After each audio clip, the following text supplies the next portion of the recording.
Good afternoon and welcome to Church Connect. It's so great to have you with us today. Hello, Martin. Hi, Beverley. Good to see you. Good to be here again. And we are here again, both of us.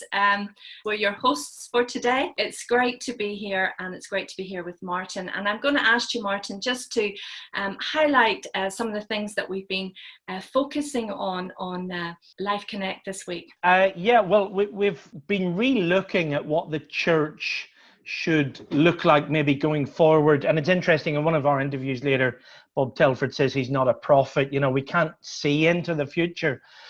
But I thought by looking back at Acts 2, at the early church and the joy of that first church and the flush of youth of the new church, it would give us some pointers as to where we should be looking to if we really want to be the church that's making a difference in the world and living out God's presence in the United Kingdom, what that looks like. So that's what we've done in Life Connect through the week, and hopefully our interviews and our conversation will help unpack that a little bit more today. Well, I'm excited, Martin, with our first interviewee. We have Bob Telford, who is really a Counties International Evangelist, and he's going to tell us a little bit about himself first, and then he's going to share some points about what he's bringing forward, what he's learned from lockdown. So we invite him to share now. So hi, welcome Bob Telford to Church Connect. It's great to have you with us. Thank you very much. So Bob, so you've been with Counties for over 40 years, I believe, yes. And you also travel around preaching at various churches. Could you explain to us a little bit more about what you do? Yes, I'm a Counties evangelist, but somewhat unusually I have a national remit rather than a purely regional one. And for many years now, I've also done a lot of ministry overseas in Africa, Asia, North America, etc. But I'm fundamentally a travelling preacher. So what's changed for you then since lockdown began? I guess you've moved a lot of your preaching online. Well, yes, when lockdown came in, to be honest, it was really quite disconcerting. I felt for a while as if I'd been forcibly retired. And, the question had to be faced, what does a travelling preacher do when he or she can no longer travel? I mean, the answer wasn't difficult. You carry on preaching and teaching and training and mentoring, all the things that make up my ministry. But of course, I've had to adjust to doing it all remotely. And frankly, for me, that's been a challenge because I'm a bit of a Luddite. And so I've sort of grudgingly and slowly gained some proficiency in this. But the ministry has been carrying on. And I think since lockdown as well, one of the changes is that I've been spending more time individually doing one-on-one mentoring and discipling with a number of younger men. So at first, it felt as if my forward diary had disappeared into a black hole. But actually, the opportunities have continued to come in, and I find that I'm almost as busy as I was previously. Can you go into some of those opportunities then? Well, mainly preaching and teaching, of course, preaching live by Zoom or uploading stuff to YouTube or engaged in doing it by Skype or whatever. I've been recently privileged to preach and lead at some communion services, which have been attended not just by people from the UK, but people in South Africa and Mexico and Spain and all manner of places. Mm-hmm. And I preached an Easter message, which was passed on to someone else. They listened on YouTube and immediately contacted the leader of a local church and said, when Bob prayed that prayer of commitment at the end of the sermon, I prayed it. I've become a Christian. Now tell me, what do I do next? So I've had plenty of encouragements along the way as the preaching and teaching goes on. And I have a full diary going forward. In fact, they're almost messages to be prepared and preached are almost stacking up like planes above an airport just at the moment. Wow, that's great. So moving forward, the theme this week is looking at churches after COVID-19 and with social distancing in place, and we're looking at what will churches look like. So do you think they can have the same sense of community that they normally enjoy if we've got to sit 1 or 2 meters apart and maybe not sing? To be honest, I don't think I see the future and the way things are going to go. I wouldn't claim to see it any more clearly than anyone else. I'm not a prophet, I'm not a social forecaster, I'm not necessarily even very insightful about these things. I'm essentially a jobbing evangelist, really. And I suspect the picture going forward will be very varied. I think it will depend a lot on the individual churches, on their size, on their location, on their membership, on their leadership. But I think we've all been learning during lockdown about the importance and the usefulness of small informal groups, and maybe a change for larger congregations. And I'm part of a congregation which numbers several hundred here in Warwick. Maybe one of the changes for larger congregations will be to begin to function more as smaller evangelizing and discipling units, but supported perhaps by larger gatherings from time to time. I mean, I'm just speculating that might be the way forward. I suppose almost more of a cell church model. And maybe some churches will rediscover, as cinemas and restaurants are discovering, the virtue of actually going outdoors to do what you do. I mean, that would be a very interesting return to the roots of the church, wouldn't it? Yeah. That's where the church began. Before we locked the gospel up in our sanctuaries, it was proclaimed outside. So I honestly don't think I've got any great wisdom on that, to be honest, Helen. But I am clear that we need to be very careful going forward, that we don't forget or lose the lessons that we've been learning during lockdown. I mean, can I just take a moment? I think in lockdown, we've rediscovered the truth that we are family.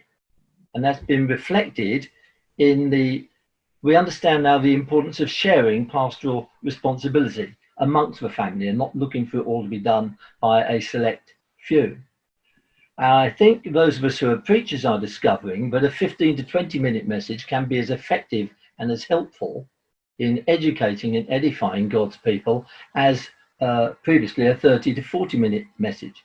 Of course, it's harder work to prepare a good short talk. That was hinted at in a comment that Mark Twain made. He said, I didn't have time to write a short letter, so I've written a longer one instead. And it is harder work to prepare it, but I think most of our sermons, mine included, would benefit by abbreviation. So I'm not sure what the way ahead is. It might be fewer large gatherings, but an increase and an emphasis on smaller gatherings. It might be doing things in different locations, up to and including outdoors. Have you got any tips then for church leaders to ensure that people, are still being saved and discipled as well as we move forward? Well, of course, again, I come at this from a preacher's point of view. I think that church leaders and preachers that are communicating now using modern technology are aware that there may be people listening to their services and listening to their sermons who would not previously have done so. And I suspect that some of us are trying even harder to make sure that what we do, whether it's a service, including worship and prayer and all the rest, or just a sermon, that what we do is accessible to people who are unbelievers or backsliders or whatever. We've got to keep doing that. We mustn't just revert to doing things for the same people all the time. We have to keep everything open and accessible. Also, I think an important tip would be that the most compelling authentication of our claim to be followers of Christ is the love that we have and the love that we are seen to have for our fellow believers. And I think, therefore, we really have to work hard at continuing to demonstrate the love and the unity, which we have been seeking to demonstrate during this time of lockdown, and extending that love practically to help people who are disadvantaged and people outside the church. And thirdly, I think that we need to realize that this crisis has woken up in some people a real sense of the frailty of life and the unreliability of riches. And I suspect that we have a window of spiritual interest that's open to us at the moment. And we need to make the most of that before that window closes. Because human nature being what it is, once this pandemic is done and dusted, if indeed it ever is, it would be naive of us to think it will ever be completely done and dusted. But once we're through this present crisis, we've got to make the most of the window now, because once we're through this present crisis, I'm not sure it will remain open for very much longer. So have you got anything else to add before we finish? Well, unsurprisingly, yes. Go ahead. I wonder if we ought, as church leaders, to be revisiting the idea of the evangelistic mission as we go forward. I don't say that in a self-serving way. I just think as a general thing, evangelistic missions fell out of favour some years ago with the evangelical Christians by and large, although interestingly, scores of students are won for Christ every year through the medium of evangelistic missions in the universities. I think one of the reasons missions were deemed to be no longer worth doing was because they came to be seen as standalone events or silly season events. Gavin Reed, Anglican churchman years ago, put it like this. He said, a mission in the life of a church may be compared to the crew in a boat race putting in a sprint or quickening their rate of stroke. It only makes sense for them to do that if they have been rowing purposefully up until that moment, and if they intend to continue rowing purposefully once the sprint is over. And if we could see evangelistic missions fitting into a sort of ongoing purposeful program of the church, then there may be a real place for them as a reaping opportunity. And I have one final word, if I may, Helen, and it would be to my fellow preachers. And I'm becoming aware of this. The technology we're now dependent on is making it possible for us to communicate with people. That's a wonderful thing. But it does not make it any easier to really connect with people. We can connect with them intellectually, but it makes it harder to connect emotionally with people when we're doing it via Zoom or whatever. And I've been listening recently to a lot more preachers than I normally do, I suppose. And I've noted, quite frankly, that preachers whose default position is dullness actually become even duller when they're preaching remotely. And I think those of us who preach have to make more effort when we're using technology to really reach across and connect. Because when we're all physically present, there's a kind of chemical, organic chemistry and energy between the preacher and the hearer. And when we're physically present, the preacher can pick up on the visual cues which are coming from the congregation if they're bored or if they're restless or if they're disinterested or whatever. You don't get those sort of cues when you're preaching via Zoom or when you put a message on YouTube. And I think those of us who preach need to work harder and do even better what we're doing. Beverley, that was good from Bob, wasn't it? I really I appreciated that interview, and I want to just ask you, I guess, what stuck out to you, what's foremost in your mind from what Bob shared with us there, his lessons that maybe you might want to reflect on? It's interesting that Bob shared about the things that we need to not forget that we've learned in lockdown, bringing those forward. The sense of family. You know, I've always wondered about when we invite people to a community, to a church, what are we inviting them to? We're asking them to leave their community that they know and inviting them to a new community. What does that look like? And, you know, when he spoke about family, he spoke about long sermons. Sometimes I've sat in lots of sermons like you, Martin, being brought up in Northern Ireland. And sometimes you feel like it's a hostage situation, don't you? And, you know, to think that, you know, the importance of being concise with our sermon and preparing well. I really took that from it. What about you, Martin? Yeah, I loved his quote from Mark Twain. You know, I wanted to write you a short letter, but I didn't have time, so I've written you a longer one. It's more work for us. If we want to communicate well, it requires more work. It's not, you know, we got to, I mean, I love being off the cuff. I love being natural, but usually that off the cuff natural stuff is a reflection of our hearts, what we've thought about, what we've prepared. And for those who are speakers or preachers or pastors, I think preparing better so that we can be more concise and precise in what we're saying is a good thing. The other thing, you picked that up about family, and later on Steve Mcquoid will talk a little bit about that as well in our second interview. I believe that in my own heart, and I guess I reflect what Bob says, you don't want to say what will be, but when I look at the New Testament church and I see what is, it was, you know, even by calling it small groups or house groups or home groups, we put a tag on it that may be unhelpful. You know, it says in Acts 2, they met from house to house or from home to home. it was just, they didn't have a meeting, they met. And for me, that's been a learning point through COVID-19. It's meeting people is not having a meeting. I don't miss meetings, but I am missing meeting with people. And you know, if we can rediscover that, and I think Bob's reflection of family is really quite significant there too. So that's something I'm looking forward to developing with people in the coming days in church. Okay, just now we have Rachel Mcquoid, one of our evangelists. One evangelist, 3 questions, 60 seconds. Question: early bird or night owl? Honestly, I don't think I'm either. I'd love to be an early bird, but I do love my bed and I think I need quite a lot of sleep. My favourite way to get exercise would be tennis. I love tennis, but don't get to play that very often. So I walk as often as I can, and I try to walk quickly. If I was writing my autobiography, it would probably be called Plodding. I feel as if I'm a bit of a plodder. And spiritually, I feel as if I'm on a journey, as are we all. But I take a long time to learn some lessons, and I feel that I'm still learning lessons that I should have learnt a long time ago. But our God is patient and gracious, isn't he?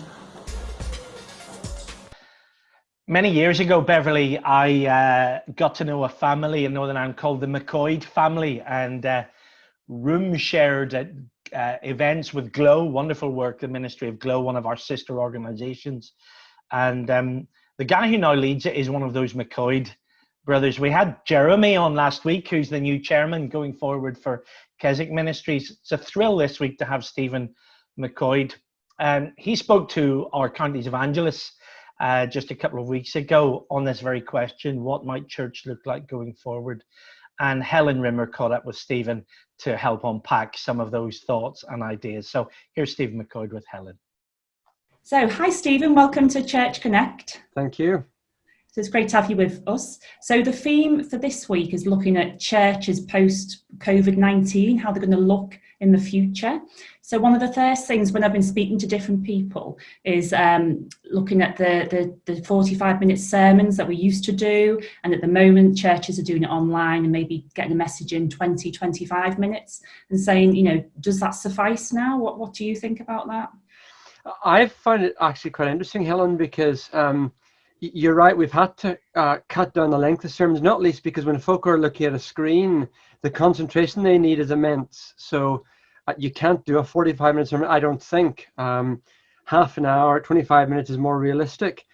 But I don't think folk have felt cheated by that, in the sense that we've still both witnessed and participated in really great services that have had that length of sermon, and people have been inspired, they've grown, they've developed.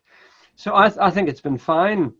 And actually just last Sunday, I sent in my recorded sermon to one church, and the feedback I got from the pastor there was people said they could have had longer to listen. That's actually a good thing, because it's much better folk feeling I could have listened to longer than folk sitting there in the pew thinking, when is this guy going to stop? So I see it as a real positive. And yes, moving forward, if we can communicate all that we need to and express what Scripture is saying and motivate people and get them excited about obeying God in the space of a 25-minute sermon, we probably do need to ask, do we need to have it much longer than that? Because people are busy, their time is precious. And if the same impact can be done in that space of time, well, why not? And do you think we still need a once a week service or twice a week, or do you think it should be a daily message now? I think it all depends on the context. My sense of the COVID crisis has been that what folk have missed the most has been the fellowship, because obviously if your church has gone online and you're being broadcast in that way, you can get teaching, you can still have a sense of worship, because although it's a band in a studio or in a church playing to you and you're singing along with them, you still get that sense of being in God's presence and enjoying that corporate dimension, even though you're doing it from your living room. But what can't be provided from online services is that sense of just being with people and sharing your lives. And That's made me think an awful lot about how churches do what they do, because so often, even outside of a lockdown situation, the focus of what we do on a typical Sunday is to have services and those kind of organized gatherings. We don't necessarily think about the richness of sharing our lives together. And in some churches, frankly, their fellowship is limited to a 15-minute coffee break in between services. Mm-hmm. And I'm asking the question, is that actually enough? I don't think it is. What we have found in our own home is having folk around to our back garden during the lockdown just to spend time together. That's been so precious. It's been meaningful. It's been exciting. And churches, I think, do need to ask the question, how do we genuinely provide fellowship where we build genuine relationships, where folk feel they get to know each other, they get to know each other's families, they genuinely share their lives together. So it's not a matter of having more services in church in the future. I think we've got plenty of services. It's a matter of what does church really mean, and how do we get to live as family in the future? So fellowship will be the one thing I think we'll particularly have to focus on moving forward. Okay.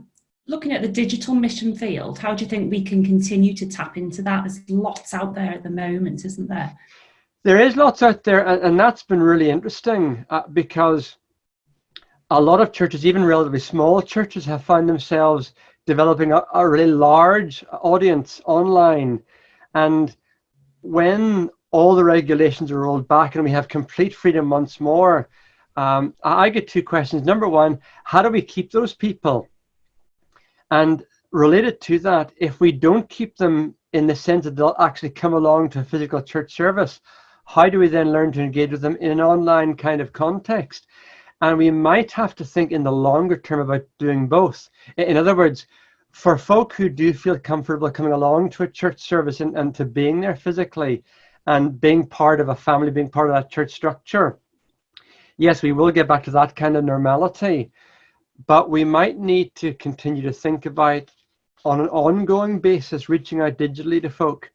And some of those folk in the longer term might come and join us physically, but not all. In fact, most probably won't do. And we need to learn to find ways of engaging with them and keeping that contact and feeding them and encouraging them and having some kind of a tangible link with them, even though it's limited to doing so online. So that's where a lot of thinking will have to happen. I certainly hope that when we go back to a normal church situation, the churches that have successfully reached that digital audience don't just stop. They can't stop. They have to keep going, have to continue to exploit that new audience. After all, I think it was the Guardian or one of the nationals said that something like 1 in 4 or 1 in 5 people in the UK have either during the lockdown prayed or engaged with the church in some way in an online service. That's much higher stats than we've ever had before, certainly in my lifetime. So this is a key mission field that we need to keep exploiting. Yeah. So, this crisis will probably not be the last we ever face. So how do you think we build strong disciples that will flourish, whatever the pressure? That's a really important question, actually, Helen, because in lockdown, people have been vulnerable. There's no question about that. I've had phone calls with people. I've had discussions, email contact with folk who have sensed that I'm alone here. And yes, I can go on to a Sunday online service. But much of people's fellowship and accountability and receiving strength from others has been in the context of actually being there in a church service, having people come around to visit you, that face-on-face contact. And with that taken away, lots of folk felt vulnerable. And for some people, they felt the weakness. They felt the real spiritual battle and the struggle. And you're right, this might not be the only problem we face in the future. In lots of places around the world, Christians can't easily meet anyway, physically, because of persecution, because of the security situation. So how to build? I think we just need to make sure that everything we input into people's lives is meaningful, and we give real focus to discipleship. And that just means spending time. Jesus spent time with 12 men who, after he left, then faced real persecution many of them lost their lives. And their strength of character, their spiritual fortitude came from Jesus being with them, praying with them, sharing life with them, teaching them in the context of everyday ministry. Maybe we need a complete rethink about how we develop leaders and how we disciple Christians. It's not just a matter of producing pew fodder, getting folk into a building for a church service. I think it's a matter of spending quality time with people, pouring your life into them, and through that developing strong, meaningful disciples who have the robustness to cope with whatever the future throws at them. And we have no idea what the future holds, but it could be potentially really difficult, dangerous, challenging, with real spiritual threats. So let's learn from the lockdown situation. And as we begin normal church life again, whatever that new normal looks like, dedicate ourselves to pouring our lives into individuals and really inputting ourselves into them so that we produce those robust disciples that Jesus left behind, who then changed the world despite persecution. Well, that was really good. Lots of things to think about with what Steve has been sharing. Martin, do you want to just pick up and unpack some of those things for us? Yeah, it's good, isn't it? We talked about, and I mentioned earlier, the difference between meeting and having meetings. And Phil Davis picked that theme up on Wednesday morning on Life Connect, when he highlighted the difference. Acts 2:42, that wonderful text that many of us have preached from, talks about how they continued together, or they devoted themselves to prayer, to breaking bread, fellowship, and to the apostles' doctrine. Not necessarily in that order, but those are the four elements. And growing up, each of those elements had become a meeting. So we had a meeting to break bread, a meeting to pray, a meeting for Bible teaching, and meetings which were called fellowship meetings. And this week on Life Connect Beverley, we've been re-looking at that passage, Acts 2:42 to 47. And I think both Bob Telford earlier and Steve Mcquoid just now have picked up on some of those themes. And I as I reflected, and we've unpacked in Life Connect, and you've talked about awe, that renewed sense of the presence of God. And Darren has talked about anticipation, prayer. But right back at the beginning of the week, Tim Cracknell talked about authority. And that's what apostles' doctrine for me talks about, having authority. It's not the authority of a bishop or of a vicar or of a minister or even of a team of elders. The authority of the church belongs to Jesus. I was thinking about the Great Commission. It begins there in the end of Matthew 28, verse 18, 19, 20. Jesus says, all authority in heaven and earth has been given to me. So the church is under the authority of Jesus. I don't know if that gets you excited. It certainly gets me excited, particularly when I look at broken leadership, and I'm a broken leader myself. I was really struck by a video from China, and one of our evangelists was interviewing him, and they asked, who is your leader? Jesus. Yeah. And that's the simple fact, that we follow Jesus, and he is the one that we bow and submit to, and all authority is his. Absolutely. So yeah, that's really something to go forward and to recommit to. That's great. And Jesus says, I will build my church. Yeah, call upon the name of the Lord. Yeah. I will show you great and mighty things that you know nothing of.